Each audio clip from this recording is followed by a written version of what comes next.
चलो आज शिव का एक भजन गाते हैं। हमारे शिवानंद बाबा सुनाया करते थे। ओके।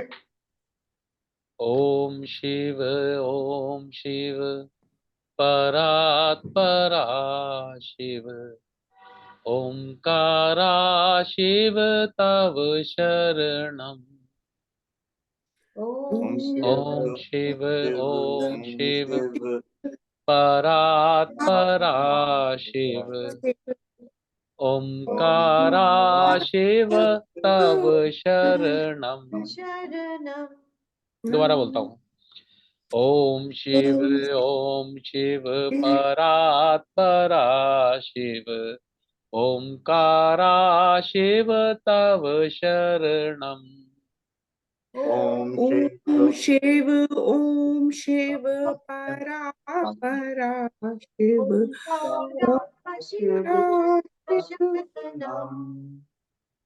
नमामि शंकर भवानी शंकर, उमा महेश्वर तव शरणम।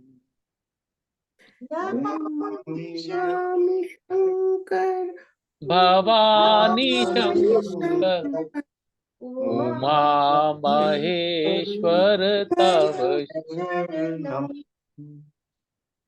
नमामि शंकर भवानी शंकर, उमा महेश्वर तव शरणम। नमामि शंकर भवानी शंकर, उमा महेश्वरी तव शरणम। ओम शिव परात् परा शिव, ओंकारा शिव तव शरणम। ओम शिव परा परा शिव, ओंकारा शिव तव शरणम।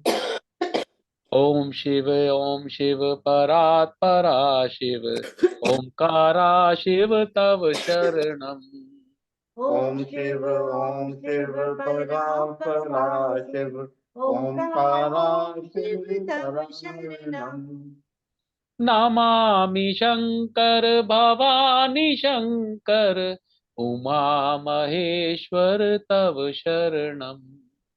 नमामि शंकर भवानी शंकर, उमा महेश्वरी तव शरणम।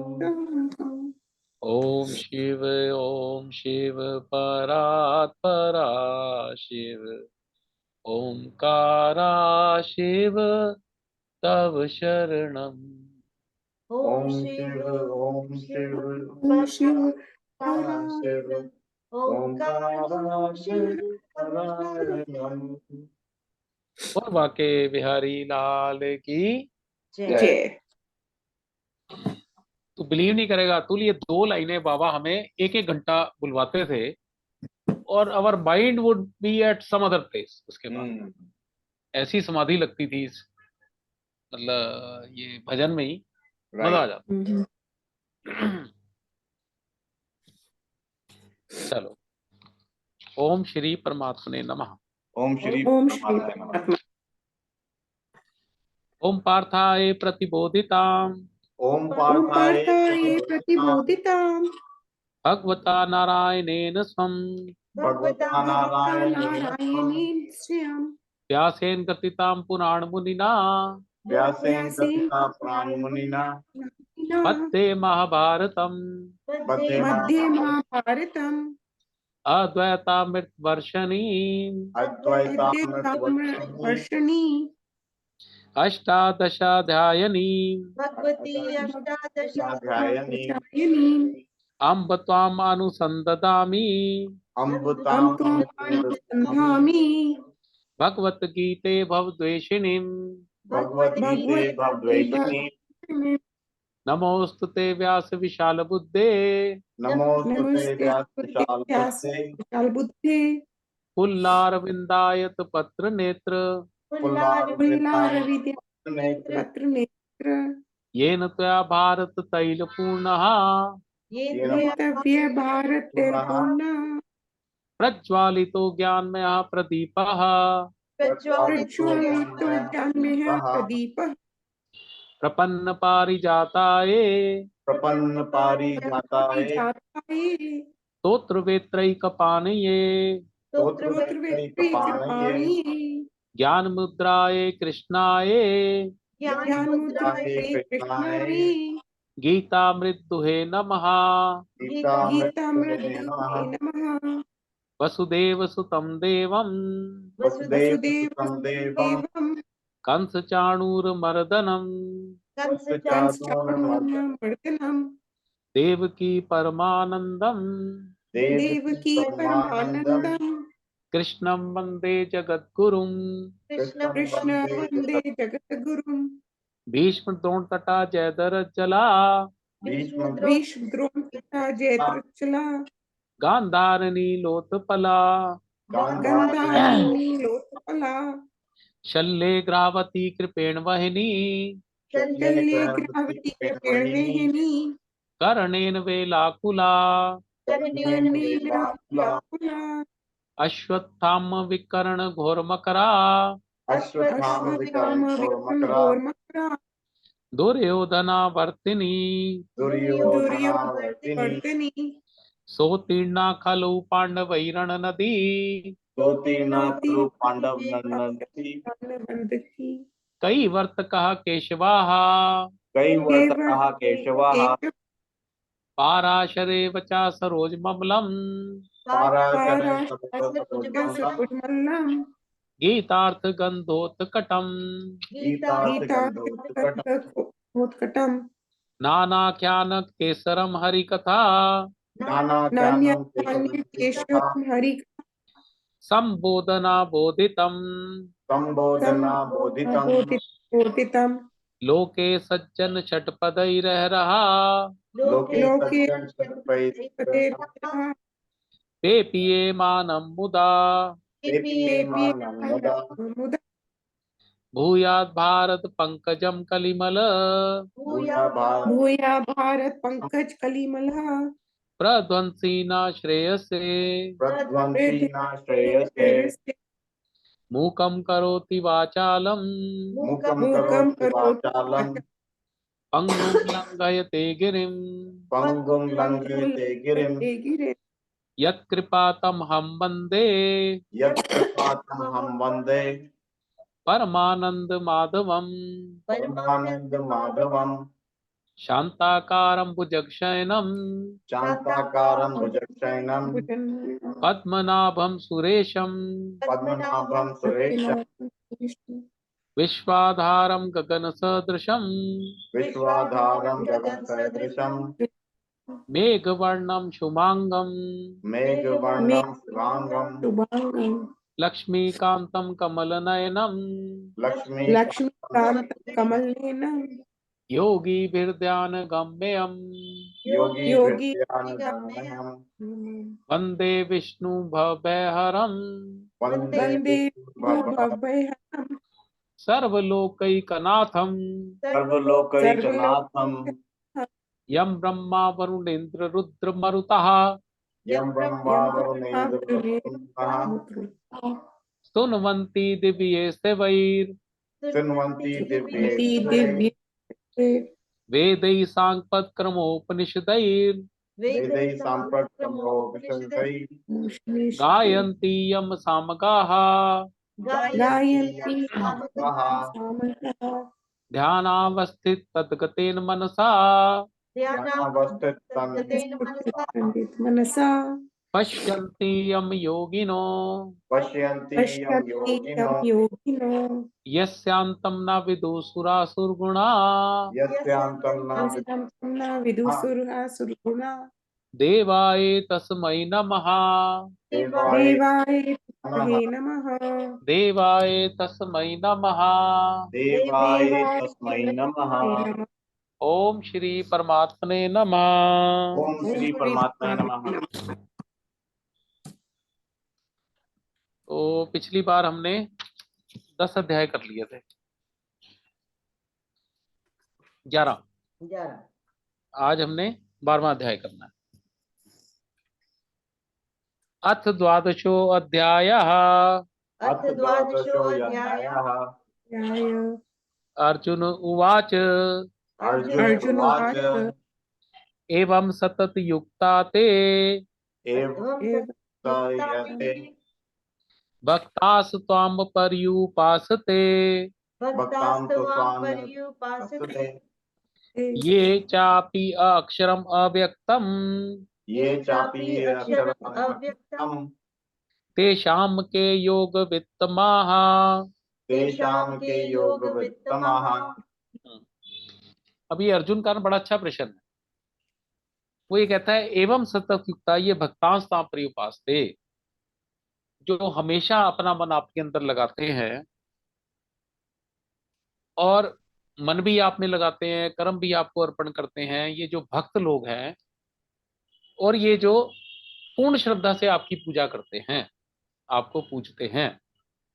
और दूसरे हैं ये चापी अक्षरम, और ये जो अक्षर ब्रह्म को पूजा करते हैं, निराकार की पूजा करते हैं, अव्यक्तम मतलब ज्ञान योगी, सांख्य योगी, ज्ञान योगी और कर्म योगी। मैंने बताया था ना, दो तरह की निष्ठाएं हैं। एक तो है अद्वैतवाद, अद्वैतवाद भी मैं ही ब्रह्म हूं, और दूसरा है द्वैतवाद, मैं अलग हूं, ईश्वर अलग है। तो ये कर्म योग आता है। कर्म योग का ही एक पार्ट भक्ति योग है, कि भक्त बन जाता है और अपना मैं इंसान हूं और ईश्वर अलग है। ये हो गया कर्म योग भक्ति योग दोनों। मतलब बड़े में कर्म योग आ जाता है, भक्ति योग उसका एक मेन पार्ट आ जाता है कर्म योग का, क्योंकि निष्ठाएं दो ही हैं, या अद्वैतवाद या द्वैतवाद। अद्वैत कहता है मैं ही ब्रह्म हूं, ईश्वर मैं, कोई फर्क नहीं है, एक ही है, अहम ब्रह्मास्मि, सांख्य योग। और कर्म योग कहता है कि मैं कर्म करता हूं, फल ईश्वर को अर्पण करता हूं। कर्म मैं करता हूं, फल ईश्वर को अर्पण करता हूं। या मैं भक्त हूं और ईश्वर अलग है, मैं भक्त बन के उसकी पूजा करता हूं। अब अर्जुन का बड़ा सुंदर प्रश्न है। वो कह रहा है जी, एक तो द्वैत वाले भक्त हैं जो पूरी श्रद्धा से आपकी पूजा करते हैं, और दूसरे वो है जो निराकार में ध्यान लगाते हैं, समाधि लगाते हैं, और वो अक्षर ब्रह्म की पूजा करते हैं, ओम का उच्चारण करते हैं, प्राणों को, जैसे हमने छठे अध्याय में देखा था कि एकांत में बैठ जाओ, ऐसे शरीर कर लो, आंखें आधी खुली करो, नाक का आगे वाला भाप देखो, प्राणों को यहां स्थित कर लो, और उसका ओम का उच्चारण करते चले जाओ, तो आपका अहम ब्रह्मास्मि वाली स्थिति में पहुंच जाओगे। तो ये साकार और निराकार रूप वाले जो दोनों तरह के अलग अलग धाराएं हैं, उसमें उत्तम कौन है? तेषाम के, उनमें से कौन, योग वित्तमः, योग भी आपसे जुड़ने की प्रक्रिया, भक्ति योग भी जोड़ने की प्रक्रिया है, ज्ञान योग भी जुड़ने की प्रक्रिया है। तो उत्तम क्या है? वित्तमः, दोनों आपसे जुड़ने की जो प्रक्रियाएं हैं, साकार रूप, निराकार रूप, उत्तम क्या है? बड़ा सुंदर प्रश्न है। लोगों के मन में आता है कि भी भक्ति करे कि वो अहम ब्रह्मास्मि करे। बड़े सुंदर प्रश्न है, बड़े सुंदर उत्तर है।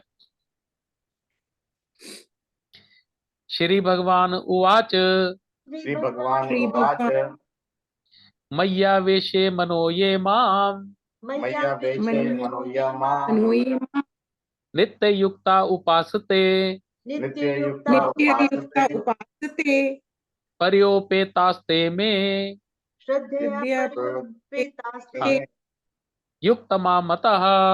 युक्तमामतः। हम्म। मय्या वेशे मनो ये माम नित्य युक्ता उपासते। मय्या वेशे, आवेशे मीन्स स्थापित कर देना। मय्या वेशे मनो, अपने मन को जिन्होंने मेरे अंदर दृढ़ कर दिया। ये माम, माम मैंने मुझे, नित्य युक्ता, हमेशा अपने मन को मेरे अंदर लगाए रखते हैं और मेरी उपासना करते हैं, साकार रूप। श्रद्धा पर्योपेतास्ते, श्रद्धा से परिपूर्ण, मैं युक्त मामता, कह रहे जी मेरे हिसाब से उत्तम साकार रूप वाले। पहला आंसर। नेक्स्ट। तो भगवान ने इसमें क्लियर कर दिया कि जो भक्त लोग हैं मेरे हिसाब से मुझे वो ज्यादा उत्तम नजर आते हैं दोनों में से। ये तू अक्षरम अनिर्देश्यम ये तु अक्षरम निर्देशम वक्तम अव्यक्तम पर्युपासते अव्यक्तम परुपासते सर्वत्र गम अचिंत्यम च सर्वत्र सर्वत्रगम अचिन्त्य च कूटस्थम अचलम ध्रुवम। कूटस्थं ध्रुवम्। कूटस्थलम ध्रुवम। अब ये जो निराकार स्वरूप है ना, उसमें ये भगवान के पहले उन्होंने एडजेक्टिव दिए। एडजेक्टिव क्या है? वह लोग अक्षर ब्रह्म, अक्षर ब्रह्म मीन्स अक्षर मीन्स जिसका क्षय नहीं होता, और अक्षर ब्रह्म को वेदों में कहा गया ओम। ओम का जब उच्चारण करते हैं तो ओम में उच्चारण करने वालों को एक यहाँ पे लाइट सी दिखती है जब वो ध्यान योग में जाते हैं। वो साकार पूजा नहीं कर रहे, वो निराकार पूजा कर रहे हैं। जो ओम की पूजा है वो निराकार की पूजा है। तो ओम जो है, जो ओम को पूजने वाले हैं। और फिर उसके बाद है अनिर्देश्यम। अनिर्देश्यम की अव्यक्त, मतलब वो कोई उसका शक्ल नहीं है। निर्देश होता है कोई पर्टिकुलर वो बताना कि भाई ये चीज, वो पर्टिकुलर कुछ है ही नहीं, क्योंकि वो निराकार है, सर्वव्यापी है। अव्यक्तम, जो व्यक्त नहीं है, साकार रूप नहीं है, वो बस उसे सर्वव्यापी ही माना जाता है, उसकी प्रेजेंस फील की जाती है, बाकी उसकी कोई शक्ल वकल नहीं है। और अचिंत्य, अचिंत्य भी चिंता तो उसकी की जाए ना, मतलब जिसकी कोई शक्ल हो सामने और उसका चिंतन भी नहीं किया जा सकता। ओम ओम कहते रहो, अब ओम क्या है कुछ नहीं पता भाई। वैसे तो ओम एक अक्षर ही है ना, तो बाकी ओम ओम कहते रहो, बाकी कोई ना शक्ल है, ना राम है, ना कृष्ण है, ना कुछ और है, वो तो निराकार ही है। और सर्वव्यापी, जो कि सब जगह व्याप्त है। आगे आता है कुटस्थ। कुटस्थ मैंने आपको बताया था भी, जिसे कूटा भी जाए लेकिन फिर भी कोई चेंज ना आए, अपरिवर्तित, कुटस्थ। अचल, जो हिलता बिलता नहीं है। भाई आकाश जैसे सर्वव्यापी हो गया तो वो तो हिलता नहीं है ना। जब साकार रूप में राम भगवान आते हैं, फिर वो राम यहां से वहां गए, इधर से उधर गए, उधर से उधर गए। अब आकाश तो कैसे कहोगे भी आकाश यहां से वहां गया, वहां से इधर गया, कुछ नहीं गया।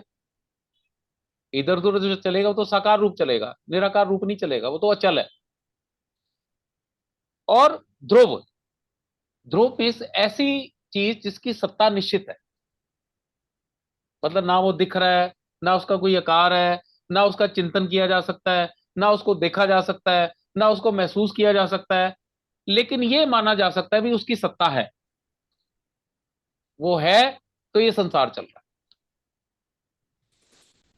तो सबसे पहले उन्होंने जो निराकार ब्रह्म है उसकी उन्होंने ये सारे के सारे वो दिए। भाई वो अक्षर है, अनिर्देश्य है, कोई इसको निर्देश नहीं है, अव्यक्त है, और सर्वत्रगम, सर्वव्यापी है, सब जगह है। कूटस्थम, परिवर्तित नहीं होता, अचल है, कहीं चलता पलता नहीं है। ध्रुवम, ध्रुव मीन्स उसकी सत्ता भी निश्चित है, ऐसा भी नहीं कि हम नकार दे कि ऐसा कुछ नहीं है, कुछ है। क्या है? कोई स्वरूप नहीं है उसका। अब उसके बाद आगे, ये भी बड़ा अच्छा श्लोक है वैसे अगला। सन्नियम में इंद्रिये ग्रामम संनियमेन्द्रियम् सर्वत्र संबुद्धयः सर्वत्र सम्बुद्धयः ते प्राप्नुवन्ति मामेव ते प्राप्नुवन्ति मामेव सर्वभूत हिते रताः। सर्वभूते रतः। तो पहले में तो निराकार स्वरूप की उन्होंने एडजेक्टिव्स बताए। निराकार क्या है? आकाश की तरह है, चलता नहीं है, ध्रुव है, उसकी सत्ता निश्चित है, कोई स्वरूप नहीं है, कोई कुछ नहीं है, और उसको कहीं सोचा नहीं जा सकता, उसके बारे में कोई चिंता नहीं की जा सकती। फिर इसमें वो कहते हैं भी ऐसे स्वरूप की, जो निराकार स्वरूप की चिंता करते करते हैं वो कैसे? संनियमे इंद्रिय ग्रामम, वो सारी अपनी इंद्रियों को संयमित करते हैं पहले।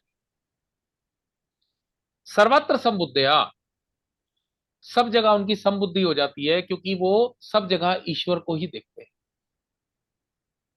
उनके हिसाब से संसार है ही नहीं, उनके हिसाब से संसार एक सपना है, तो मैं सपने से अलग हूं। अतुल गेटिंग? या वो ये मान के चलते हैं ये संसार जितना भी दिख रहा है ये स्वप्न की भांति है और मैं स्वप्न से अलग हूं। तीसरा, इसलिए सब जगह वो समान रूप से बुद्धि दृष्टि है उनकी।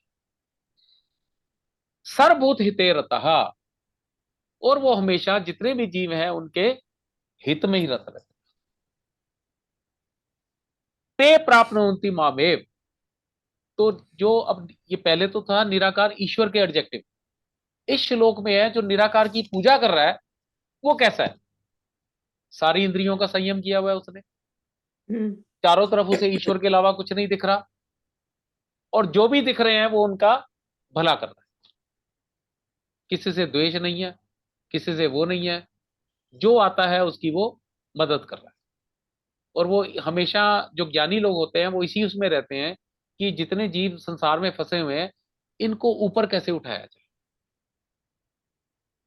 वो उनके हमेशा हित की सोचते हैं। हित क्या है? संसार से बाहर निकलना, जन्म मृत्यु के बंधन से बाहर आना।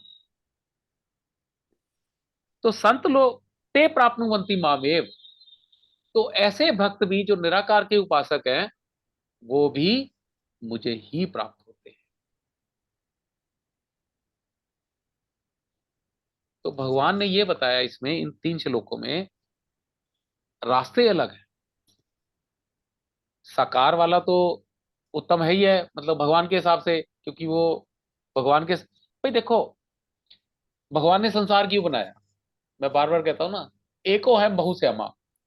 एक अकेला था, बोर हो रहा था, उसे लगा कुछ है ही नहीं करने को, ये सब क्या शांत मौन कुछ नहीं, तो उसे लगा कुछ हलचल की जाए, तो संसार बना दिया।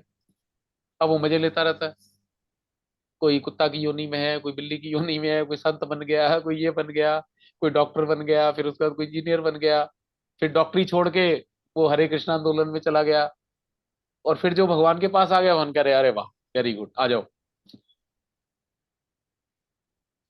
तो भाई भगवान की इच्छा क्या है? संसार बना रहे, संसार चले, और उसी में फिर वो खुश रहते हैं, उन्होंने खिलौना सा बना दिया, वो खेल रहे हैं। तो अब उनको भगवान को इसमें खुशी मिलने लग गई है संसार बना के। तो इसलिए उन्होंने कहा भी जो भक्त मेरी पूजा करता है साकार रूप में, बढ़िया है वो। अब निराकार में तो भगवान भी निराकार है, वो भी निराकार होने की कोशिश कर रहा है, ना भगवान को मजा आ रहा है ना उसे मजा आ रहा है, वो मोक्ष लेने के चक्कर में है। और भगवान निराकार तो निराकार है ही है, निराकार की निराकार के अंदर वृत्ति है, खत्म बात। तो लेकिन भगवान ने ये कहा भी ऐसा आदमी भी, ऐसा व्यक्ति भी मुझे ही प्राप्त होता है। ते प्राप्नुवन्ति मामेव, मामेव मैंने मुझे ही, प्राप्नुवन्ति मीन्स प्राप्त होते हैं। तो चाहे आप निराकार मार्ग से जाओ, चाहे आप साकार मार्ग से जाओ, मार्ग अलग अलग है, पहुंचना तो ईश्वर के पास ही है। ठीक है? या और वैसे कई दफा संत लोग इस श्लोक को इंडिपेंडेंट भी मान लेते हैं। वो कह रहे हैं जी 3 सा आपके जीवन में आ जाएं तो ईश्वर मिल जाता है। पहला सा क्या है? संनियम में इंद्रिय ग्रामम, आप अपनी इंद्रियों का संयम कर लें। दूसरा सा है सर्वत्र समबुद्धया, आप अपनी बुद्धि को सम बना लें, चारों तरफ ना कोई मित्र है ना कोई शत्रु है, सब ईश्वर का ही स्वरूप है। सिया राम मैं सब जग जानी, करूं प्रणाम जो रीज उपमान। ये जितना भी संसार है ये भगवान सीताराम का ही स्वरूप है। एक और रामचरितमानस श्लोक आता है, उमा जे रामचरण रत, विगत मोह काम क्रोध। शिव जी उमा से कह रहे हैं, मां पार्वती से, जे रामचरण रत, वो लोग जो राम के चरणों में लग गए, विगत काम मोह क्रोध, और उनके मोह भी हट गए, इच्छाएं भी हट गई और क्रोध भी निकल गया। प्रभु मैं सब देख ही जगत, अब उनको सारा जगत ईश्वर का ही स्वरूप दिखता है। वासुदेवा सर्वमिति, सब श्री कृष्ण है, सब श्री राम है, सब राम सीता का ही स्वरूप है। कही सन करी विरोध, जब सारा संसार आपको ईश्वरी दिखने लग जाए तो विरोध किसके साथ है? उमा जे राम चरण रत, विगत काम मोह क्रोध, प्रभु मैं सब देख ही जगत, कही सन करी विरोध। तो जिस दिन आपको सारा संसार ईश्वरी नजर आने लग जाए तो दुश्मन कहां बचा? फिर तो सब ईश्वरी है। तो दूसरा सा क्या आया इसमें?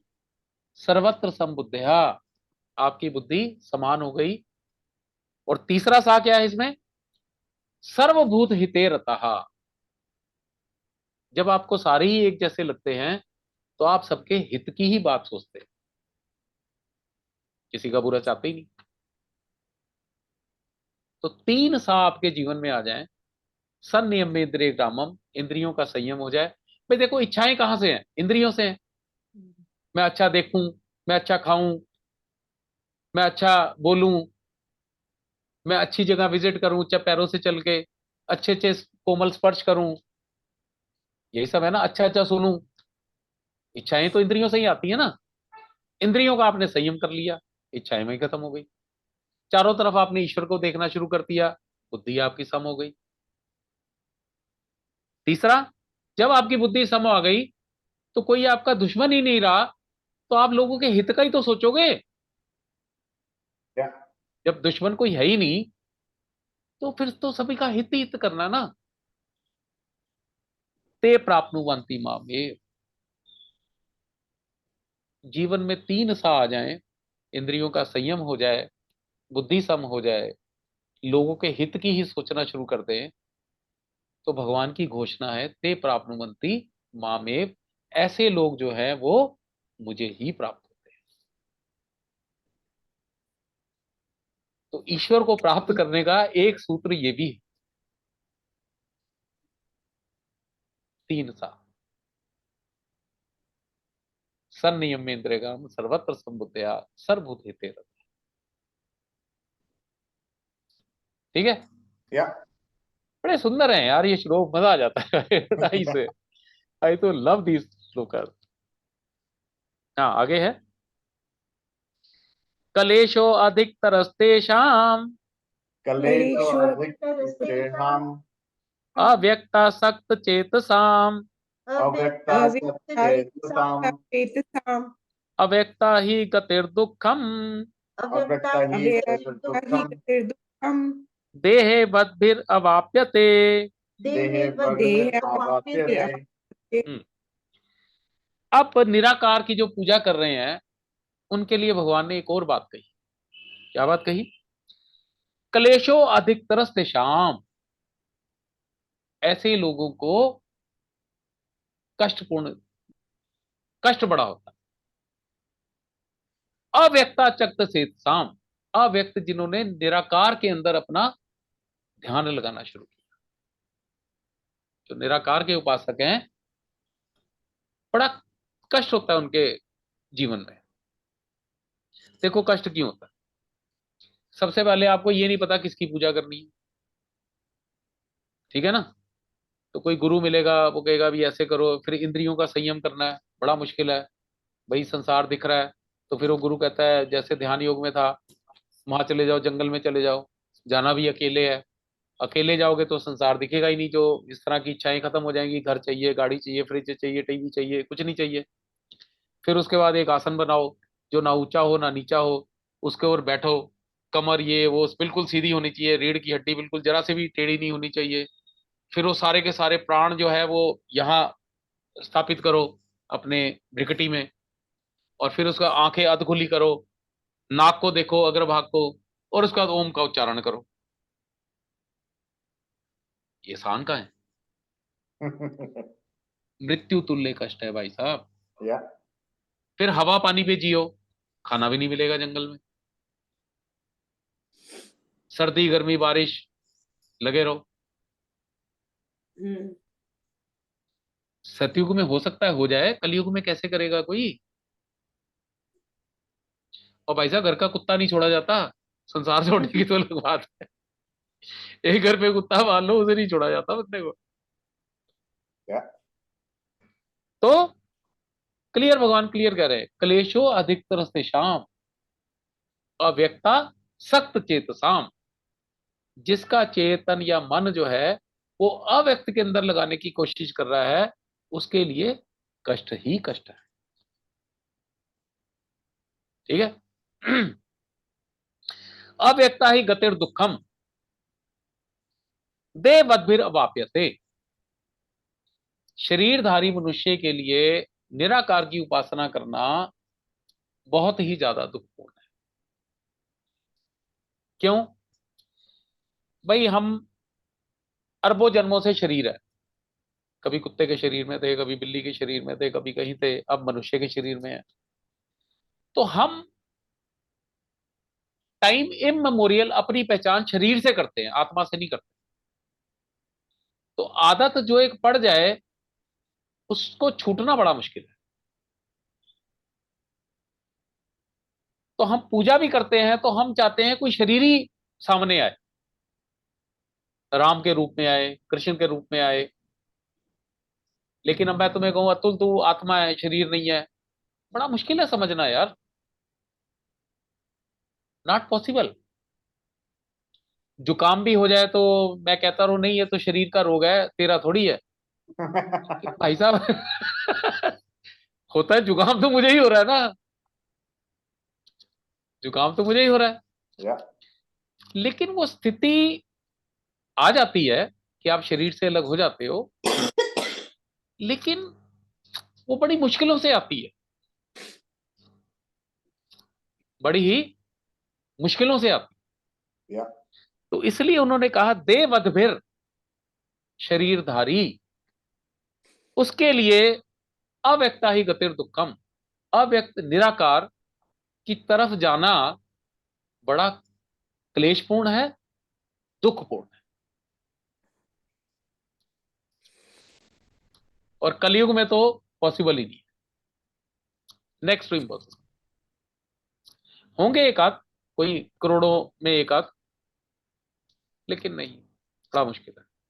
अच्छा फिर दूसरा क्या होता है, ये जितने भी क्या होता है, ये जितने इसमें जाते हैं ना, निराकार के उपासक, जब आप निराकार की पूजा करते हैं ना, ओम ओम करते हैं, तो आपने देखा ही है वो विश्वामित्र वो हजारों साल समाधि में बैठे रहते थे। वो कभी मेनका आ जाती थी, फिर रंभा आ जाती थी, सारी शक वहीं खत्म हो जाती थी। पहले मेनका जी आई विश्वामित्र के सामने, तो वो मेनका के सौंदर्य को देख के ही वो हो गए, वहीं सब खत्म हो गई पूजा पाठ। फिर उन्होंने अगली बार फिर उन्होंने कहा यार ये तो बड़ा गड़बड़ हुई, अगली बार 1000 साल फिर तपस्या करी उन्होंने, तो वो रंभा आ गई। तो अब उन्हें याद था भी पहले मेरी तपस्या भंग हुई थी, अब वो खुंदक में आके उन्होंने रंभा को श्राप दे दिया। अब जैसे ही श्राप दिया तपस्या फिर खत्म हो गई। मतलब एक तो हजारों हजारों साल आप बैठे और वो माया ने कुछ भी पंगा लिया, काम खत्म। जबकि भक्ति योग में हमने ये देखा, एक श्लोक आया था 9वें अध्याय में, अनन्याश्चिन्तयन्तो माम ये जना पर्युपास्ते तेषाम नित्य वियुक्ता नाम योग क्षेम बहामी हम। भक्ति योग में भगवान गारंटी लेते हैं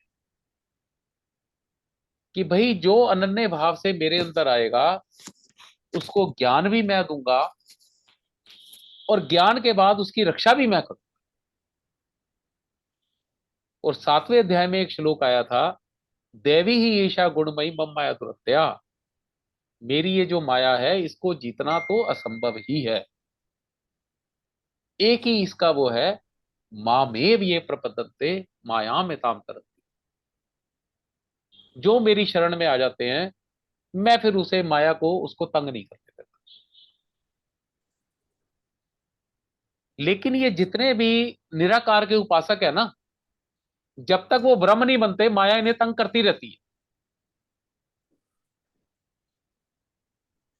लेकिन भक्ति मार्ग में भगवान ये कहते हैं कि अगर आप अनन्य भाव से मेरे जुड़ गए तो सारी गारंटियां मेरी। मैं ना इसमें बड़ा अच्छा एग्जांपल देता हूँ। मेरा ना गुरु बताता था, अभी गुरु ज्ञान कैसे देता है।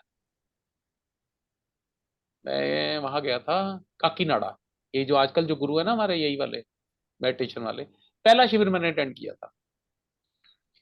तो वहां पे साउथ में एक मंदिर था कुकुटेश्वर महादेव। अब हमें समझ नहीं, कुकुट कहते हैं मुर्गे को, तो कुकुटेश्वर महादेव। तो फिर उन्होंने बताया कि क्या है।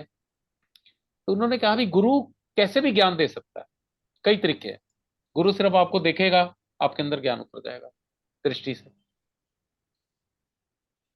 फिर गुरु मुर्गी की तरह ज्ञान दे सकता है। जैसे मुर्गी जो है अंडा दे के अंडे के ओर बैठती है एक आध महीना, जब तक वो पूरा उसमें बच्चा बन नहीं जाता तब तक मुर्गी या पक्षी वहां से हटता नहीं है। जब उसमें से अंडे में से बच्चा बिल्कुल हैच होने को आ जाता है और बच्चा निकलने को आता है, तब वो वहां से हटती है। मुर्गा इसे खाना खिलाता है, वो बस उसके ऊपर बैठी रहती है। तो कुकटेश्वर महादेव थे कि वो महादेव जो है वो आपको अंडे की तरह, जब तक आप परिपक्व नहीं हो जाएंगे वो छोड़ेंगे नहीं। फिर गुरु ने हमें दो तीन चीजें और बताई, यही आत्मानंद जी ने। फिर उन्होंने कहा कि भाई एक होता है मरकटा, मरकट होता है बंदर। बंदर में कभी आप देखो, बंदरिया जो होती है बच्चा उसको चिपका रहता है, बंदरी भागती रहती है एक से टहनी से दूसरी, दूसरी टहनी से तीसरी, बस बच्चे ने उसे जबरदस्ती पकड़ा होता है और वो उसे लेके सब ज्ञान देती रहती है कि भाई यहाँ पे ये है, खाने की चीज ये है, ये है, वो है। बच्चा उसे पकड़े रहता है और वो एक एक टहनी से दूसरी टहनी कूदती फांदती रहती है। अब ये बच्चे की ड्यूटी है भी उसको पकड़े, वो तो कूदे जा रही है इधर उधर, और बच्चे को पूरा वो सिखा देती है भी कहाँ से खाना खाना है, किधर कूदना है, किससे डरना है, किससे नहीं डरना। फिर एक तरीका होता है मर्जरा। मर्जरा होती है बिल्ली संस्कृत में। बिल्ली का जब बच्चा होता है तो वो क्या करती है, बच्चों को कहीं जाने ही नहीं देती। अगर आपने कभी देखा हो आपके घर में कभी बिल्ली के बच्चे हुए, तो बिल्ली क्या करती है जब थोड़े से बड़े होते हैं ना, तो उनको मुंह से पकड़ती है अपने, और सारे घर दिखाती है जहां जहां से उसे दूध मिलता है, जहां से उसे ये मिलता है, जहां पे वो छिप सकती है, जहां से वो कुछ कर सकती है। वो खुद अपने बच्चे को पकड़ती है और सारी जगहें दिखाती है। ये नोटिस किया है कभी नहीं? हाँ हाँ, हाँ। हमारे घर में थी बिल्ली, बहुत देखा है। हाँ, तो वो हमेशा ना बच्चे को कभी दूर नहीं जाने देगी। वो बच्चे को खुद अपने मुंह से पकड़ेगी और ले जाएगी, उसे दिखाएगी बगल वाला घर, अगल वाला घर, ये वाला घर, वो वाला घर, और लाके फिर वहीं रख देगी। तो गुरु हमारा कहता था अद्वैतवाद है मरकट मार्ग, बंदर मार्ग, कि भक्त भगवान को पकड़ के बैठा है। भगवान तो अपने सारे काम कर रहा है, भक्त ने भगवान को पकड़ लिया है। लेकिन उस केस में क्या है कि कभी भी भक्त की पकड़ ढीली पड़ सकती है। भाई बंदरी का बच्चा कुछ और अच्छी चीज देखे तो उसकी पकड़ ढीली पड़े तो मां से गिर जाएगा ना, नीचे गिर जाएगा। अब इसी तरह से जब वो सिद्ध योगी तपस्या करते हैं, अब सामने उर्वशी आ जाए, रंभा आ जाए, मेनका आ जाए, तो तपस्या भंग हो जाती है। लेकिन जो मर्जरा मार्ग है, जिसमें बिल्ली अपने बच्चे को, अब इसमें बच्चे की ड्यूटी कुछ नहीं है, बिल्ली अपने बच्चे को पकड़ती है अपने दांतों से और सारा उसे ज्ञान देती है चारों, कि इस घर में जाना है, यहां से ये करना है, वहां ये करना है, ये सब। तो भक्ति मार्ग जो है ना, वो बिल्ली वाला मार्ग है, कि जगह जगह भगवान आपको गारंटी देते हैं कि भी तू मेरा भक्त बन गया, योग क्षेम महामी हम, तेरा योग क्षेम मैं वहन करूंगा। माया में ताम तरंती थे, इस माया से पार हो जाएगा, मेरी गारंटी, हर चीज की गारंटी भगवान देते। तो हमारा गुरु भी कहता था भक्ति मार्ग जो है ना वो सरल भी है, उसमें आपकी रक्षा भगवान की। ज्ञान मार्ग में आपको अपनी रक्षा खुद ही करनी। भाई ज्ञान मार्ग में मैंने भगवान को पकड़ रखा है, और भक्ति मार्ग में मैंने भगवान में मन बुद्धि लगाई है, बाकी काम भगवान करे जा रहे हैं। बात कर। तो जो विश्वामित्र इन ये लोग ध्यान में बैठे थे, ये भक्ति नहीं कर रहे थे, ये सिर्फ ज्ञान की खोज में थे, ये निराकार की उपासना करते हैं ना भाभी। निराकार के पास। राइट। भाई ये जो 60-60 हजार आंखें बंद करके समाधि में जाना, समाधि हाँ, किसकी? या, निराकार की। भाई साकार में तो सामने दिखा है ना भगवान। मैं उसके लिए रोज रोटी ला रहा हूँ, उसको कपड़े पहना रहा हूँ, उसको खाना खिला रहा हूँ, उसको ये कर रहा हूँ, उसको वो कर रहा हूँ। हमेशा बस मैंने दिमाग में रखना है कि भगवान कृष्ण जी। बात खत्म। बड़े भाई साहब, आओ भैया खाना खाओ, आओ भैया कपड़े पहनो, आओ भैया ये करो वो करो। अब मैं ऑफिस जा रही हूँ, ध्यान रखना घर का, या चलो मेरे साथ, साथ ही चलो ऑफिस। बाकी काम वो कर रहे हैं। अभी आप, मैंने मन और बुद्धि भगवान में लगानी है, बस बात खत्म। ठीक है। Yeah. आगे। तो इसमें इन्होंने बताया कि निराकार वाले जो है उनकी जो मार्ग रास्ता है वो बड़ा कष्टपूर्ण है, आसान नहीं है। आगे है, ये तु सर्वाणि कर्माणि ये ये तो तो सर्वाणि सर्वाणि कर्माणि कर्माणि मयि सन्न्यस्य मत्पराः मयि मयि सन्न्यस्य सन्न्यस्ते मत्पराः मत्परा अनन्येव योगेन अनन्येव अनन्येन योगेन योगेन मां ध्यायन्तु उपासते। मां ध्यायन्तु मां उपासते। अब भगवान, अभी पहले उन्होंने निराकार के बारे में 2-3 श्लोक बोले थे, अब साकार के ऊपर बोल रहे हैं। ये तु सर्वाणि कर्माणि मयि सन्न्यस्य मत्पराः। अब ये जो साकार रूप के उपासक हैं, जो अपने सारे कर्मों को मेरे अंदर दे कर देते हैं, क्योंकि भगवान ने बार बार कहा है ना कि कर्मों के बंधन। भाई देखो, जीवन क्यों मिलता है? आपने अच्छे कर्म किए, आपने बुरे कर्म किए, अच्छे कर्म किए अच्छा जन्म, बुरा जन्म कर्म किए बुरा कर्म, मिश्रित कर्म किए मिश्रित जन्म। अच्छा कर्म बुरे से नहीं कटता, बुरा कर्म अच्छे से नहीं कटता। और मोक्ष क्या है? जन्म मृत्यु से बाहर निकलना। अब जन्म मृत्यु से तब तक बाहर नहीं निकल सकते जब तक कर्म नहीं खत्म होंगे। चलो पुराने कर्म तो हम पूजा पाठ करके खत्म कर लें, लेकिन नए कर्म फिर बन जाते हैं। तो भगवान ने इसलिए तीसरे अध्याय में भी ये बात कही थी, मई सर्वाणी कर्माणि सन्न्यस्य अधात चेतसा। सारे कर्म तू मेरे को अर्पण कर दे। निराशित निर्ममो भूत्वा युद्धस्व विगच। और आशा रहित हो जा, ममता रहित हो जा। और ये मैं मतमिदम नित्यम अनुतष्टि मानवा, ये जो मेरा मत है, अगर ये इंसान इसको मान लेगा तो वो जन्म कर्म के बंधन से छूट जाएगा। फिर 7वें अध्याय में भी भगवान ने यही कहा, यत करोषि यत अश्नासी यत जुहोसी ददासी यत तपस्सी कौनते तत्कुरुष मदर्पण। तू जो खाता है, जो पीता है, जो करता है, जो दान करता है, जो तप करता है, ये सब मुझे अर्पण कर। इससे होगा क्या? अगले श्लोक में कहा, शुभाशय फलाइरव मोक्षे कर्म बंधति। इसलिए कर्म, अगर तू सारे कर्म मुझे अर्पण कर देगा, दान मुझे अर्पण कर देगा, तप मुझे अर्पण कर देगा, तो वो जो भी कर्म होंगे उसका शुभ और अशुभ फल के बंधन में तू मुक्त हो जाएगा।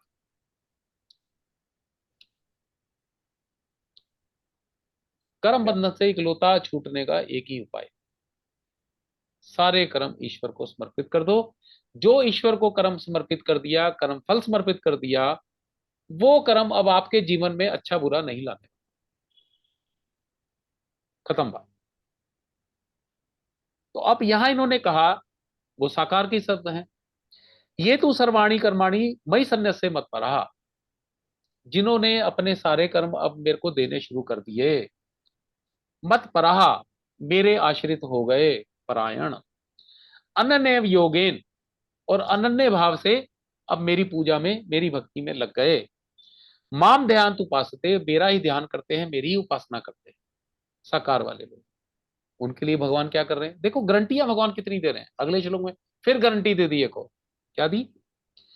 तेषाम अहम समुद्धरता तेषामहं समुद्धर्ता मूर्धता मृत्यु संसार सागरात मृत्यु मृत्यु संसार मृत्युसंसारसागरात् भवामी न चिरात पार्थ भवामी न भवामी न भवानी चिरात् न मय्यावेशित चेतसाम मय्यावेशित चेतसाम तेषाम उनको अहम मैं समुद्धरता उद्धार करने वाला बन जाता हूं। किससे उद्धार करने वाला? मृत्यु संसार सागरात, ये जन्म मृत्यु वाला जो संसार है, इससे मैं ऐसे जीवों का उद्धार करूं। निराकार रूप में भगवान कोई गारंटी नहीं देते। वो कह रहे हैं बस ठीक है, ओम ओम करके आ जाओ, मैं रंबा भी भेजूंगा, मैं मेनका भी भेजूंगा, करो अपने आप। लेकिन भक्त को देखो कितनी गारंटियां दे रहे हैं। योग क्षेम महामी ओम, मैंने बताया ना, योग भी वहन करेंगे, क्षेम भी वहन करेंगे, माया से भी बचाएंगे। और अब क्या कह रहे हैं? तेषाम अहम समुद्रता मृत्यु संसार सागरात, उन्हें मैं जन्म मृत्यु के सागर से पार भी मैं ही लगाऊंगा। एक और गारंटी, कब लगाऊंगा? ये भवामी नचिरात पार्थ मय्यावेशित चित्ताम, जिन्होंने अपना मन मुझ में लगा दिया, नचिरात पार्थ, तुरंत। नचिरात होता है तुरंत, कोई ऐसा नहीं उसमें फिर 1000 जन्म लगेंगे। जिस दिन भी आपने पूर्ण रूप से भगवान को सरेंडर कर दिया, वो कह रहे हैं जी सब गारंटियां मेरी, तुरंत मैं जन्म मृत्यु से पार कर, खत्म बात। चाहे कितने भी आपके अरबों कर्म है, कई ब्रह्मांडों के कर्म है, इस ब्रह्मांड के कर्म नहीं, उससे पिछले भी कई ब्रह्मांडों में जो भी कर्म है, सब मेरे ऊपर छोड़ दो, माई ड्यूटी। है नहीं सुंदर? या आगे इसलिए अब क्या कह रहे हैं वो? मई ए मन आदत्स्व मय्ये मन आदस्त्व मई बुद्धि निवेशये मयि बुद्धि निवेशये निवसिष्यसि मयि एव निवसिष्यसि मय्येव अत ऊर्ध्वं न संशयाः। अत ऊर्ध्वं न संशयाः। तो पहला अब उन्होंने भक्ति का पहला तरीका बताया। क्या तरीका है? मई एवं मन आधत्स, मेरे में ही मन लगा। मई बुद्धि निवेशये, अपनी बुद्धि का निवेश मेरे में कर, संसारिक चीजों में मत कर। निवसिष्यसि मयि एव, तू हमेशा मेरे अंदर ही रहेगा। फिर भगवान की गारंटी, अगर तू मन और बुद्धि मेरे में लगा देगा तो तू, मैं हमेशा तेरे साथ रहूंगा, तू हमेशा मेरे ही शरण में रहेगा, मेरी ही कृपा दृष्टि में रहेगा। अत ऊर्ध्व ना संशय, इसमें कोई संशय करने वाली बात नहीं।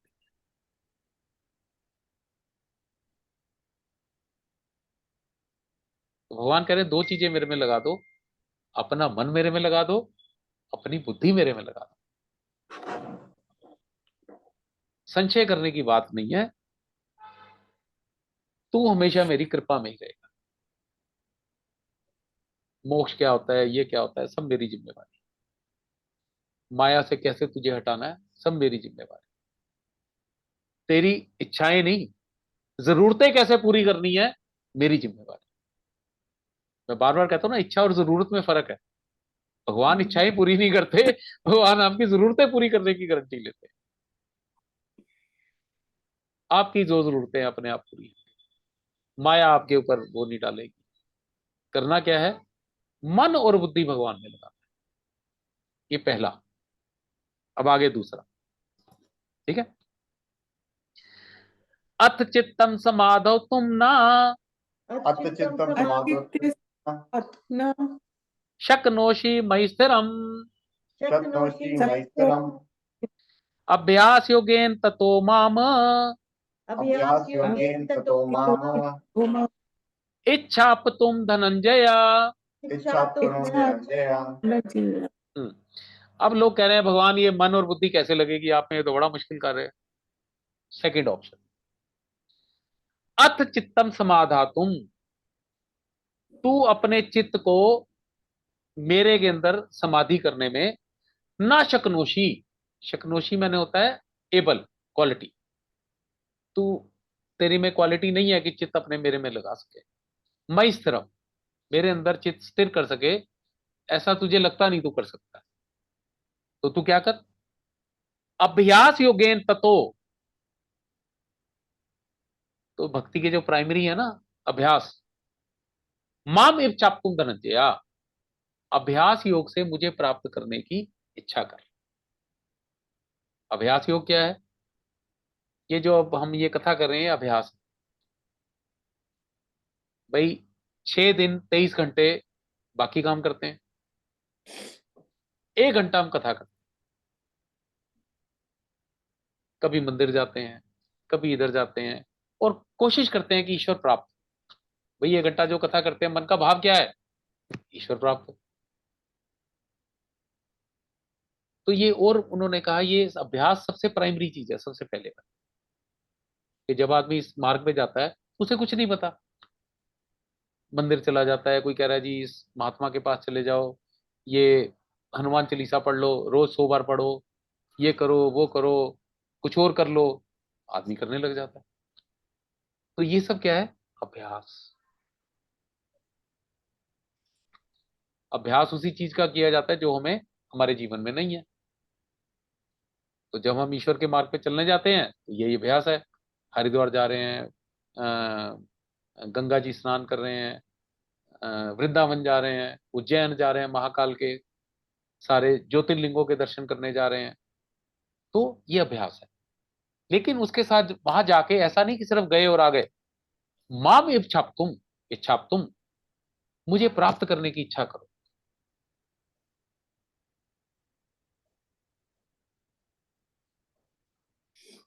जब तुम इच्छा करोगे, गुरबानी में एक आता है, सो जानई जेहि देव जनाई, उसे वही जान पाता है जिस पर वो कृपा करके उसे जन्माता है अपने आप। और वो क्यों जन्माएगा? जब आप इच्छा करोगे। ठीक है ना? या मैं इच्छा करूंगा भगवान दर्शन करो, बड़े मन से करूंगा, करेंगे वो कुछ ना कुछ। पहले किसी गुरु को भेज देंगे जीवन में कि भाई इसे रास्ता बताओ, जो ये गलत काम कर रहा है ये सब छुड़वाओ। भगवान डायरेक्ट नहीं आते, सबसे पहले आपके जीवन में गुरु डाल दो, कहीं से भी कोई संत आ जाए, और वो आपको ही सारी बुरी पहले आदतें छुड़ाएगा, धीरे धीरे धीरे धीरे धीरे आपको इस मार्ग पर लाएगा।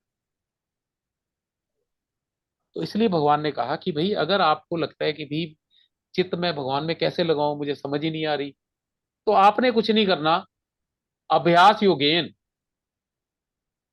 गीता सुनो, और किताबें पढ़ो, लोगों से जानने की कोशिश करो, तीर्थाटन करो, तीर्थ स्थानों पे जाओ, और भगवान को पाने की इच्छा करो। तो भगवान ही कोई चमत्कार करेंगे, आपके जीवन में कोई ना कोई सिद्ध आ जाए, और वो आपको रास्ता बताएगा, इस मार्ग से चलो, ईश्वर मिल जाएगा। थर्ड ऑप्शन, आगे आ जाओ। अभ्यासे अपि असमर्थो असि, अभ्यास से अभ्यासे समर्थो असि, समर्थति मत कर्म परमो भवा, मत कर्म मत कर्म भवा, मदर्थम अपि कर्माणि, मदर्थम अपि कर्माणि वाणी कुर्वन् सिद्धिम अवाप्स्यसि। कुर्वन्तस्य वापस से हम्म।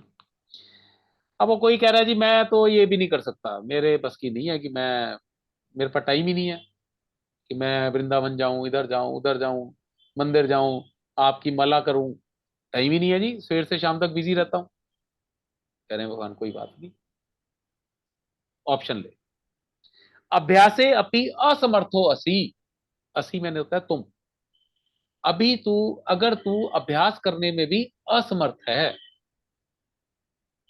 अभ्यासे अपि असमर्थो असि, अभ्यास करने में भी तू समर्थ नहीं है, तुझे लगता है मैं नहीं कर सकता, मत कर्म परमो भवा, तू सारे कर्म मेरे लिए कर। कैसे कर? भाई मैं दुकान पे बैठा हूं, तो हमारे गुरुजी इसका बड़ा अच्छा एग्जांपल देते थे, भाई मुझे लगता है मैं दुकान नहीं छोड़ सकता, जो मर्जी हो जाए, तो कह रहे जी एक काम करो, जैसे दुकान से आपने 1 लाख रुपए कमाए, आपका घर का खर्चा है 20 हजार, अपना घर का खर्चा निकालो, 80 हजार भगवान के कार्यों में खर्च कर दो, कि कोई मंदिर बन रहा है वहां दान दे दो, कहीं कोई भक्त तीर्थ यात्रा को जाना चाहता है उसको दे दो, कोई जीव या कोई शास्त्र पढ़ना चाहता है या कोई संस्कृत पढ़ना चाहता है, या मतलब इस तरह से मदद करो। ये सब काम क्या है? भगवान के कर रहे हैं। भाई आपको लगता है आपका टाइम नहीं है, आपका मन नहीं लगता ये सब भजन वजन में या तीर्थ जाने में, मैं तो अभी दुकानदारी करूंगा, मैं तो ऑफिस में ही जाऊंगा जी, अब ये सिंपल सा बताओ। कह रहे कोई बात नहीं, मत कर्म परमो भवा, मेरे लिए तो कर्म कर, जितनी तेरी जरूरत है, फिर इच्छा नहीं, जितनी तेरी जरूरत है वो तू अपने पास रख ले, बाकी सब मेरे लिए अर्पण कर।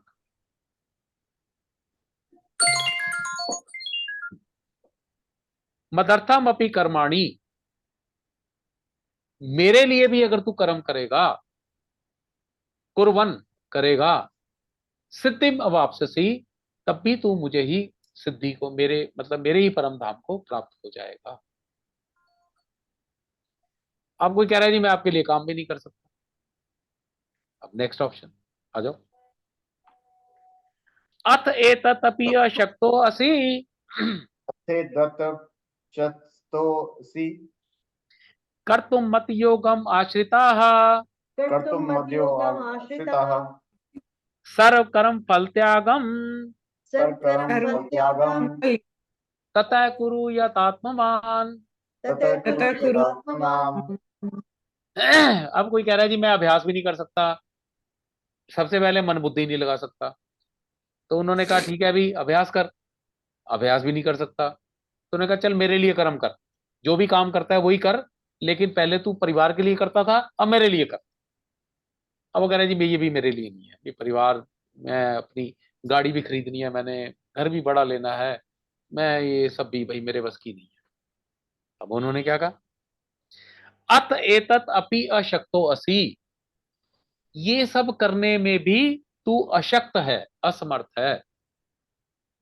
कर्तुम मत योगम आश्रिता, मेरे लिए कर्म करने में भी तू समर्थ नहीं है, तो क्या कर, सर्व कर्म फल त्यागम,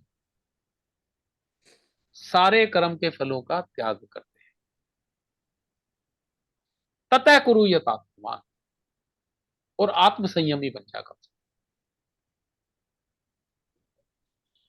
ये चौथा ऑप्शन दिया। त्याग की ना भगवान ने 18वें अध्याय में बड़ी अच्छी डेफिनेशन दी है। वो था एक श्लोक का, मैं भूल जाता हूं, बाकी उसका मीनिंग ये था कि मैं बार बार कहता हूं कि नियत कर्म जरूर करने चाहिए आदमी को। और मैं एग्जांपल देता हूं उसमें एयर होस्टेस का। आप प्लेन में बैठते हो, आपकी सारी सेवा करते हो, लेकिन जैसी प्लेन से उतरते हो, तू कौन मैं कौन। संसार में आप पति बने हैं, अच्छे पति बनो, पत्नी बनी है, अच्छी पत्नी बनी हो, लेकिन कल को कहीं इधर उधर कोई हो जाए, तो आप ये मान के चलो कि मेरा इसका इतना ही साथ है। अभी एक बड़ी अच्छी एग्जांपल बताऊं, अभी ना अंजलि के ताया जी की डेथ हो गई, 97 ईयर्स के थे, लेकिन फर्स्ट क्लास थे, ओ इन वाह। Good health. State bank of India से रिटायर्ड बनते थे। वाइफ भी 10 साल छोटी है, 87 ईयर्स की है, आर्य समाज से जुड़ी हुई है। तो मेरी ना उनसे बात हुई, उन्हें बड़ी मम्मी कहते हैं सारे, हम भी गए, तो बड़ी अच्छी बात बताई। कह रहे भी तुम्हारे बड़े पापा जब जा रहे थे, मतलब मृत्यु होने वाली थी, पता लग जाता है मृत्यु होने वाली, तो उनके पास थे, तो आंखें खोली तो उन्होंने कहा भी देखो ऐसा है, अब आपकी अगली यात्रा शुरू हो रही है, शांति से जाओ, मैं भी आपके पीछे पीछे आ रहा हूं, कोई चिंता करने की जरूरत नहीं, आपने अच्छी जिंदगी जी है, अच्छी फैमिली पाई है, अच्छा परिवार पाया है, ये अब यात्रा भी खत्म नहीं हुई है, ये यात्रा का अगला पड़ाव अब आ गया। यार मेरा मन किया इस लेडी को मैं सलाम दूं।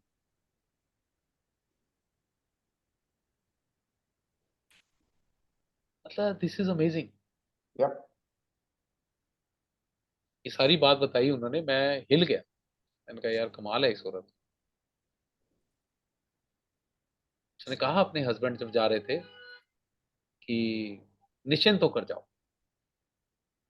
कि आपकी अगली यात्रा है, बिल्कुल सब बच्चे आपके सेटल्ड हैं, ये है वो है, और मुझे भी कोई चिंता नहीं है, मैं भी आपके पीछे पीछे आ रही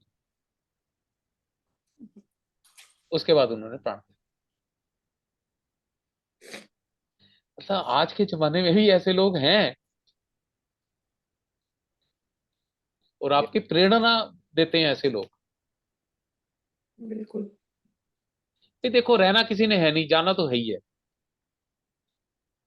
तो इसलिए मैं तो ये बार बार सबको कहता हूं, अपने दोस्तों को, कि 60 साल के बाद चीजों को छोड़ना शुरू कर दो मन से।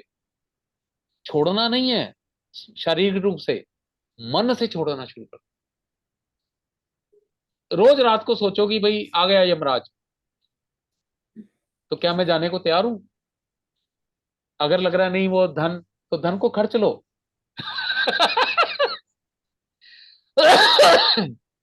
जो धन पास में है उसे खर्च लो। जो कपड़े कुपड़े ये वो जो भी है उसे एंजॉय कर लो, कहीं उसमें मोह ना अटक जाए। बच्चों बच्चों से मोह हटाओ। नियत कर्म करना है। पत्नी है, अच्छी पत्नी बनना है, पत्नी का कार्य नहीं छोड़ना, लेकिन मोह नहीं रखना। ये धीरे धीरे समझ आ जाएगी, वैसे आई गई होगी काफी सारी। एग्जाम्पल है एयर होस्टेस, सारे काम करती है, 8 घंटे की फ्लाइट है भाई साहब, जरा सा बटन दबाओ हंसती हंसती आएगी।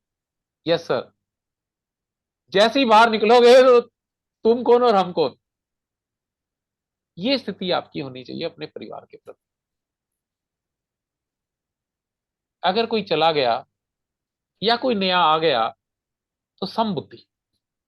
आ गया तो उसने भेजा, और चला गया तो उसकी आयु पूरी हो गई, खत्म बात। हमारा इस, भाई देखो, ये 60 70 80 साल की वो है जिंदगी। जैसे ही शरीर छोड़ोगे फिर एक नया परिवार मिलेगा, नए पति मिलेगा, नई पत्नी मिलेगी, नया मिलेगा। तो ये कब तक ये सब चलता रहेगा भाई? कहीं ना कहीं तो छोड़ना पड़ेगा ना।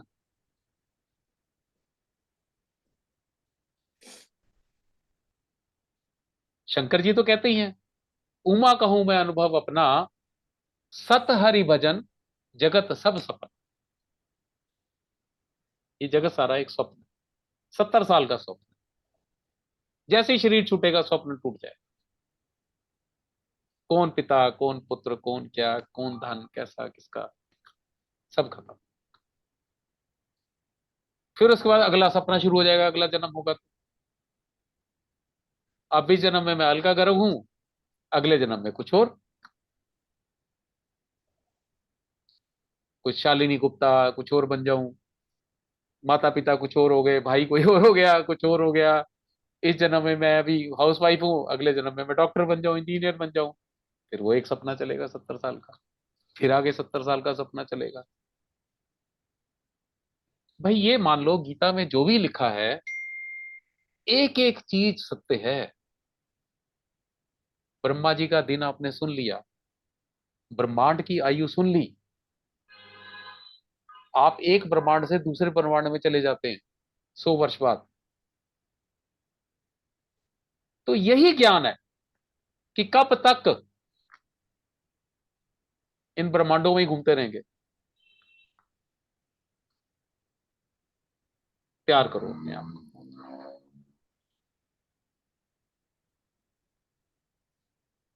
जर्नी शुरू होनी चाहिए। Yeah. ठीक है। तो उन्होंने ये कहा कि सब कर्म फल का त्याग कर दे। कर्म फल का त्याग कैसे होगा? एयर होस्टेस बन के संसार में रहें, सारे काम करें, फल की इच्छा नहीं करें। फल यही है, मैंने बच्चे को पाला, अब ये बड़ा हो गया, अब ये मेरे को रीपे करे। मैंने पति की इतनी सेवा की, मैं बीमार हुई, उसने मेरे को देखा भी नहीं।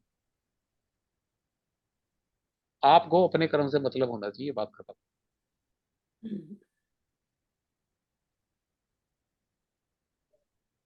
आपकी सेवा कोई कर रहा है या नहीं कर रहा, ये भी आपके पिछले जन्मों के कर्मों से ही डिसाइड होगा।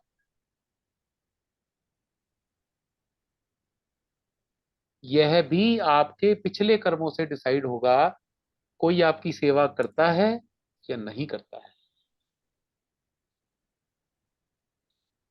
तो डोंट एक्सपेक्ट, अगर उसने करनी होगी, आपकी किस्मत में है, प्रारब्ध में है, तो वो करेगा ही करेगा, नहीं है तो नहीं करेगा।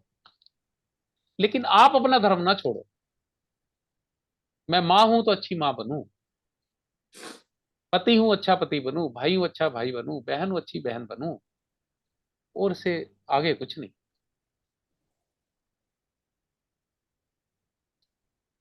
एयर होस्टेस को आपसे कोई रिलेशन नहीं रखना होता, नौकरानी की तरह काम करती है आपका। पानी लाओ, दूध लाओ, चाय लाओ, ये लाओ, yes sir, yes sir, yes sir. आप उसको शायद थैंक यू भी कहना भूल जाते हो बाद में। अब ऐसे वो नाराज होने लग जाए तो फिर तो उसको नौकरी कैसे करेगी वो। तो इसलिए हमें भी किसी दूसरे के कृत्य से नाराज नहीं होना है, अपना कार्य कुशलता से करना।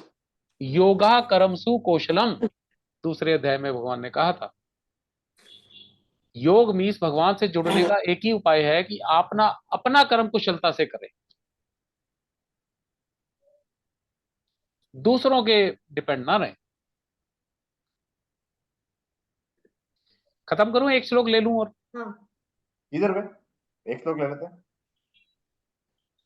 चलो नेक्स्ट ले लेते हैं, 12वां, ठीक है। ये मेरा बड़ा फेवरेट श्लोक है, ये वाला 12वां।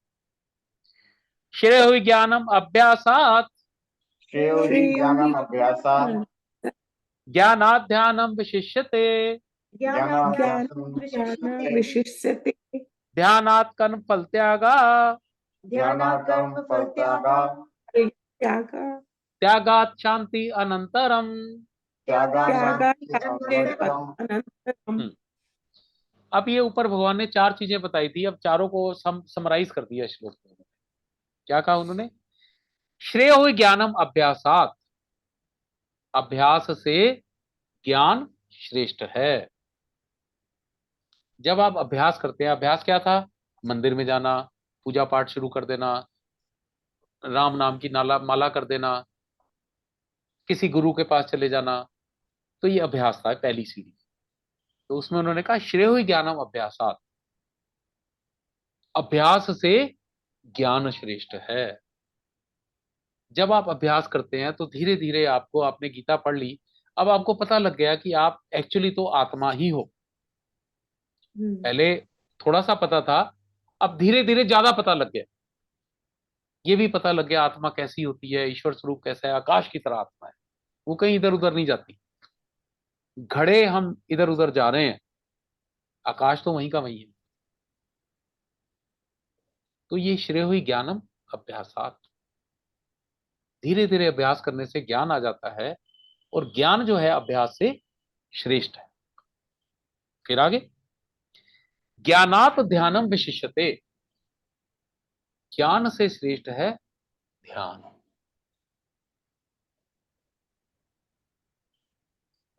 अब मुझे पता लग गया कि मुझे भक्त बनना है, श्री कृष्ण एक भगवान है, वही सारी उनकी सत्ता है, सर्वव्यापी है, उनके बिना पत्ता भी नहीं हिलता, वही ब्रह्मांड बना रहे हैं, वही ब्रह्मांड तोड़ रहे हैं, ब्रह्मा जी भी मर रहे हैं, लेकिन कृष्ण जी कहीं नहीं जा रहे। फाइनल सत्ता भगवान श्री कृष्ण। अब मैं धीरे धीरे उस कृष्ण को अपने मन के अंदर स्थापित करता हूं, कृष्ण का ध्यान करता हूं 24 घंटे, कृष्ण को ही ढूंढता हूं चारों तरफ, उसी के लिए सब कार्य करता हूं। उसी वृंदावन में भी जाता हूं तो उसको फूल चढ़ाता हूं, खाना खाता हूं तो पहले कृष्ण को खिलाता हूं, फिर उसके बाद मैं खाता हूं, प्रसाद हो जाता है। कपड़े भी खरीदता हूं तो कृष्ण से पूछ के खरीदता हूं, हे प्रभु खरीद लूं। मैं इसलिए कहता हूं ना, भगवान से कोई भी संबंध बना लो, जो आपके जीवन में संबंध की कमी है, पति अच्छा नहीं है, कृष्ण को पति बना लो। पत्नी अच्छी नहीं है, कृष्ण को पत्नी बना लो, और 24 घंटे उसके साथ रहो। ये कपड़ा खरीद लूं, हाँ खरीद लो। आपके लिए क्या खरीदूं? छोटी सी लगो आगे, तो भगवान की एक छोटी सी रख लो, उनके लिए भी कपड़े लेकर आओ, खाना खिलाओ, ये करो वो करो, सार काम उनसे पूछ कर करो, तो वो क्या हो जाएगा? 24/7 ध्यान। ज्ञान से ध्यान श्रेष्ठ है। और उस ध्यान में करते करते एक दिन आपको वाकई लगेगा कि आप ही अनंत हो। You are the creator of your own destiny. एक शब्द आता है ना अंग्रेजों में, you are the creator of your own destiny. ये बेसिकली वेद का शब्द है। अब ये कह देते हैं लेकिन लोग, अब कैसे, मेरी डेस्टिनी है मैं सीईओ बन जाऊं, लेकिन बन तो नहीं पा रहा ना।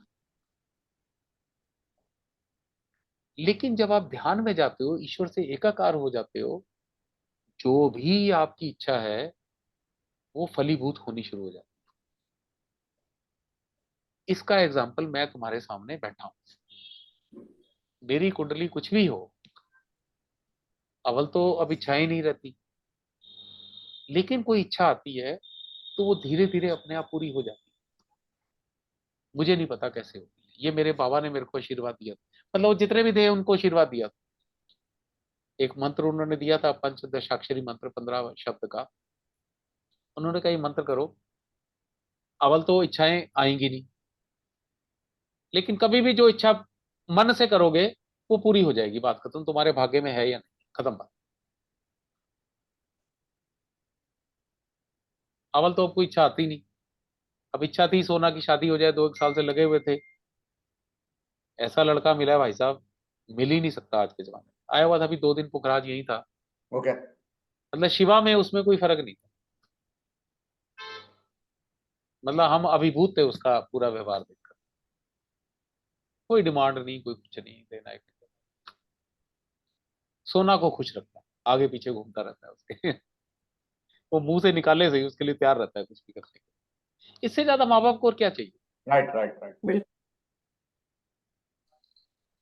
तो ध्यानम, ज्ञानात ध्यानम विशिष्टते। ज्ञान के बाद तीसरी स्टेज आ गई ध्यान की। पहले अभ्यास, फिर ज्ञान, फिर ध्यान। ध्यान मीन्स 24/7 ईश्वर के साथ जुड़े जाना। मैं ये कहता हूं ना, 99.9% लोग ज्ञान तक तो पहुंच जाते हैं, मैं आत्मा हूं, शरीर नहीं हूं, तुमने भी ज्ञान पा लिया। थर्ड स्टेज नहीं आती। जब तक थर्ड स्टेज नहीं आती, चौथी स्टेज नहीं पहुंच सकती। चौथी स्टेज क्या है? ध्यानात कर्म फल त्यागा। जब आप 24/7 ईश्वर से जुड़ जाते हैं और आपको पता है कि मेरी सारी इच्छाएं पूरी हो रही हैं, कर्म फल का त्याग भी तभी हो सकता है।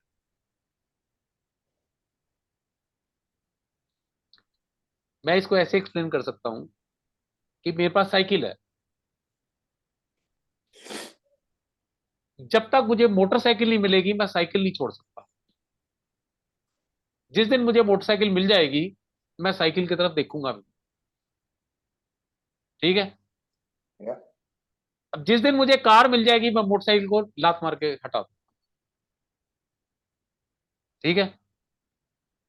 इसी तरह से जब ध्यान में मुझे पता लग गया कि मेरी सारी इच्छाएं पूरी हो जाती हैं, अब मुझे कर्म फल क्यों चाहिए? अब मैं कर्म करता हूं एयर होस्टेस की तरह। जब मुझे पता लग जाता है कि यार मैं जो चाहता हूं वो तो जाता ही है, अब मुझे क्यों प्रयास करना है, फल क्यों चाहिए? मुझे चाहिए नहीं। अब मैं कर्म कर रहा हूं, नॉर्मल तरीके से कर रहा हूं। तो भगवान यह कहते हैं ध्यानात कर्म फल त्यागा। तो मैं ना इसको एक सीढ़ी मानता हूं। सबसे पहली सीढ़ी अभ्यास, दूसरी सीढ़ी ज्ञान आ गया, तीसरी सीढ़ी ध्यान। और जब ध्यान में आप 24/7 ईश्वर से जुड़ जाओगे, हर चीज पॉसिबल हो जाती है अतुल। या हर चीज पॉसिबल हो जाती है। असंभव भी लगता ही नहीं कोई चीज असंभव। और जब आपकी ऐसी फीलिंग आ जाएगी, फिर कर्म का फल क्यों चाहिए? मैं कर्म कर रहा हूं, मुझे पता है वो अपने आप सब हो रहा है। कर्म फल का त्याग भी तभी हो सकता है जब आप ध्यान की तीसरी स्टेज को पार कर लो। और त्यागात शांतिर अनंतरम, जिस दिन आपने त्याग कर दिया उसी दिन आप शांत हो जाओ।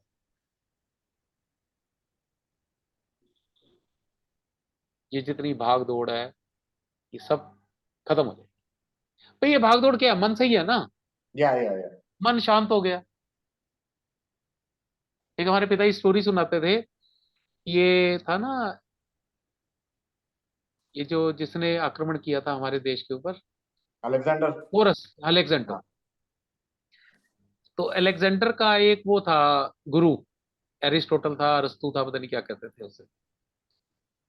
तो जब ये विश्व का ना जीतने निकला तो उस गुरु के पास गया, उसने कहा जी कुछ आप बताना चाहो। उसने कहा भी देख ऐसा है, तू सब जगह जाएगा तो हिंदुस्तान को भी फतह करेगा, तो हिंदुस्तान में ज्ञान बढ़ा है, किसी गुरु के पास जाके ज्ञान दिया। मैंने कहा ठीक है। अब यहाँ हिंदुस्तान को भी जीता उसने आधा पसद्दा।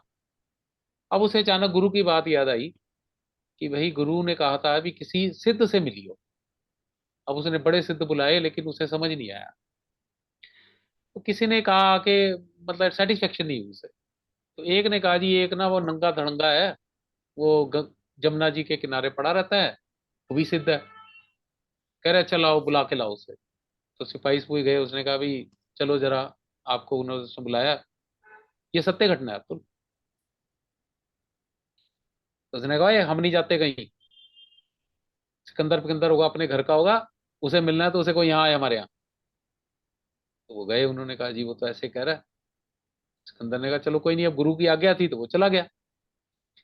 चला गया तो वहां जाके उसने इज्जत से उनको, नंगा धड़ंगा वो लेटा हुआ था मजे से, तो उसने जाके हाथ पैर जोड़े, नमस्ते वस्ते करी। तो वो जो नंगा धड़ंगा था बाबा, तो बाबा ने कहा हाँ भाई कौन है? उसने कहा जी मैं, क्या नाम था उसका, अलेक्जेंडर। सिकंदर। अलेक्जेंडर। हाँ मैं सिकंदर हूँ। कौन सिकंदर भी? जी मैं यूनान देश से।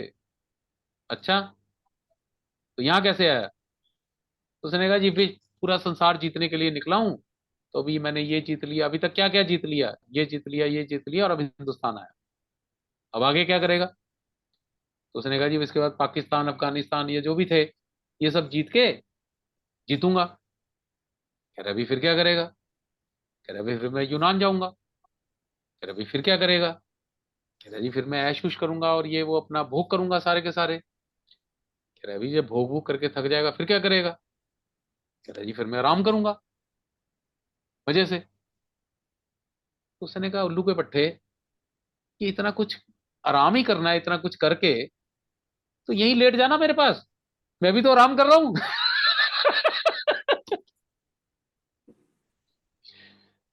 तो Yeah. ज्ञान तो यही है, आराम ही करना है।